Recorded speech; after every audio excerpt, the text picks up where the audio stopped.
राम मंदिर आंदोलन में प्रयागराज मुख्य केंद्र बनकर उभरा था। अशोक सिंघल, डॉक्टर मुरली मनोहर जोशी और पूर्व सरसंघ चालक रज्जू भैया ने प्रयागराज के महावीर भवन में ही मंदिर आंदोलन की पटकथा लिखी थी। प्रयागराज से ही अशोक सिंघल की अगुवाई में वीएचपी ने मंदिर निर्माण के लिए ₹1.25 चंदे की मुहिम शुरू की।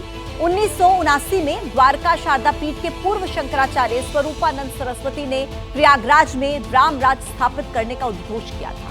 दशकों के बाद वही प्रतिज्ञा पूरी हो रही है, तो प्रयागराज के मन में क्या है, उनका मूड क्या है, वो आप जानिए। श्री राम के कृपा से सब काम हो रहा है। श्री राम के कृपा से सब काम हो रहा है। तुझको कहूँ कन्हैया तेरा नाम हो रहा। जब अयोध्या में बहुप्रतीक्षित राम मंदिर में प्राण प्रतिष्ठा की तैयारी चल रही है, तब ये उत्साह है करीब 150 किलोमीटर दूर संगम नगरी में। जन जन में उत्सव सा है, लेकिन इस सब के बीच सियासत भी है। 22 जनवरी की तारीख को ऐतिहासिक बनाने के लिए बीजेपी लगातार सक्रिय है। ऐसे में लोकसभा के चुनाव पर इसका क्या असर पड़ेगा, वो सुनिए। वैसे आइडियली हम कहते हैं मुद्दा विकास, रोजगार, महंगाई, ये तमाम चीजें होती हैं, लेकिन राम फैक्टर कितना अहम होगा? राम फैक्टर हमारे हिसाब से काफ़ी अहम होगा। देखिए, सबसे महत्वपूर्ण बात है कि बिना अपनी धर्म और संस्कृति को जुड़े हुए कोई भी व्यक्ति, कोई समाज, कोई राष्ट्र उत्थान नहीं कर सकता, चाहे वो यूरोप हो या अमेरिका हो। जिस तरीके से मोदी जी ने इंडिया को समझा है, इंडिया का जो लेयर है, ऊपर का लेयर, उनके पास सब कुछ है, उनको किसी चीज़ की कमी नहीं है।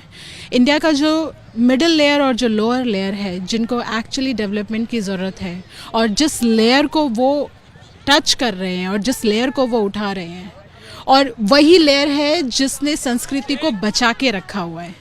भगवान के नाम पे तो नैया पार हो जाती है, हम लोग भवसागर तक पार कर लेते हैं। तो अगर वोट मांगने वाली बात है तो आस्था के साथ जुड़ा हुआ, आस्था भी एक तरह से पिलर माना जाता है। जैसे मीडिया एक तरह से पिलर है, उस तरह से आस्था का भी बहुत बड़ा योगदान हमारी संस्कृति में रहा है। तो उसका साथ लेके अगर कोई अपनी नैया पार करता है तो इसमें कोई बुराई भी नहीं है। यही एक मुद्दा है, बल्कि विपक्षी बहुत बड़ी गड़बड़ी कर गए हैं कि वो इस मुद्दे में इतना उलझ गए हैं कि बाकी मुद्दे से जहां से उनके कुछ काम बन सकते थे, वो आत्महत्या के समान एक तरह से होता चला जा रहा है। हर किसी का अपना मत है, तर्क है, तथ्य, लेकिन इस सब के बीच श्री राम के नाम पर खींची वो सियासी लकीर भी है, जहां एक ओर बीजेपी है तो दूसरी ओर मोदी विरोधी पार्टियां हैं। प्राण प्रतिष्ठा समारोह के जजमान बने प्रधानमंत्री नरेंद्र मोदी 11 दिन पहले ही नासिक के रामकुंड से जल लेकर अनुष्ठान की शुरुआत कर चुके हैं। अयोध्या में रामलला की प्राण प्रतिष्ठा में केवल 11 दिन ही बचे हैं।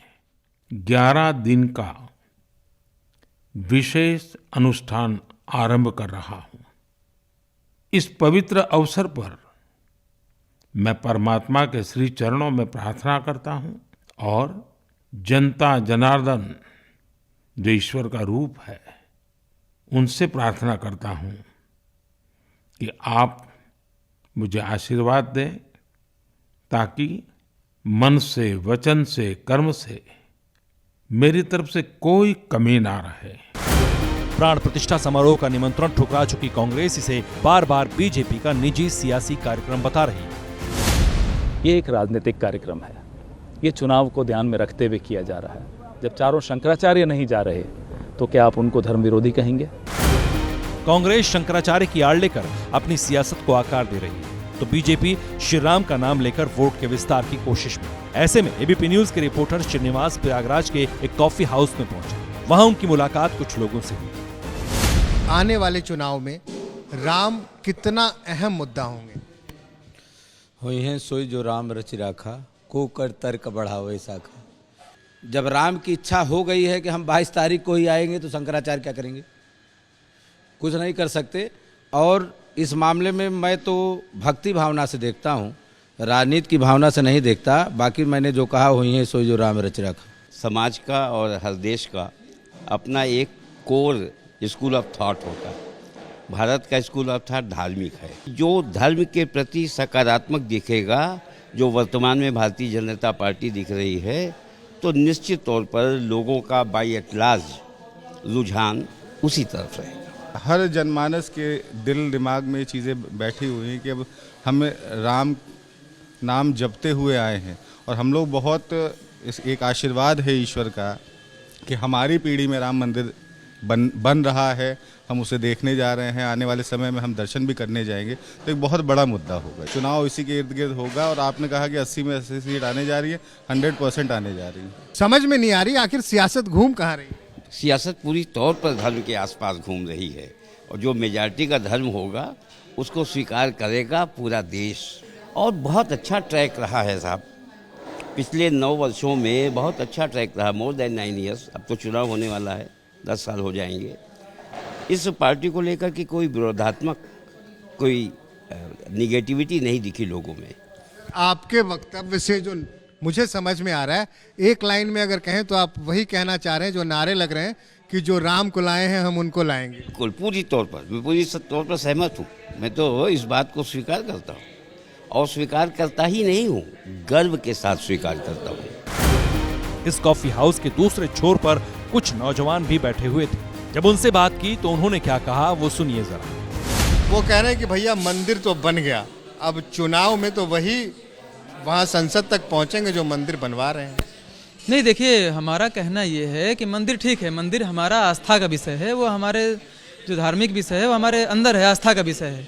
उसको हम चौराहे पे प्रसारित करें तभी नहीं ये धर्म दिखता है या धंधा दिखता है कि नहीं हम सनातन धर्म से बिलोंग करते हैं या राम को मानते हैं। देश में जो देश के जो छात्र होते हैं, नवयुवक होता है, वो देश की रीढ़ मानी जाती है। लेकिन जब हम लोग कमज़ोर रहेंगे, छात्र कमज़ोर रहेगा, नवयुवक कमज़ोर रहेगा, तो ये मंदिर बनाने से हमें क्या कहते हैं किसी प्रकार का लाभ नहीं होगा। राम के प्रति हमारी आस्था है, राम जब बुलाएंगे तब हम जाएंगे वहाँ पे दर्शन करने, बिल्कुल जाएंगे हमारा। लेकिन राम का हम व्यापार नहीं करते हैं और हमारा मुख्य मुद्दा चुनाव में यही होगा, छात्रों को पढ़ाई की सुविधा करे, बेरोजगार जो छात्र हैं उनको रोजगार दे, जो गरीब हैं उनको मुख्य मुहैया जो है व्यवस्था कराई जाए हर चीज़। जाहिर है कि अलग अलग लोगों के अलग अलग विचार।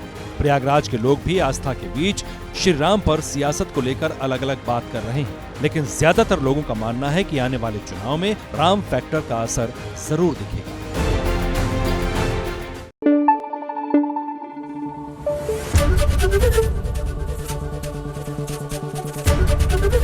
एबीपी न्यूज आपको रखे आगे।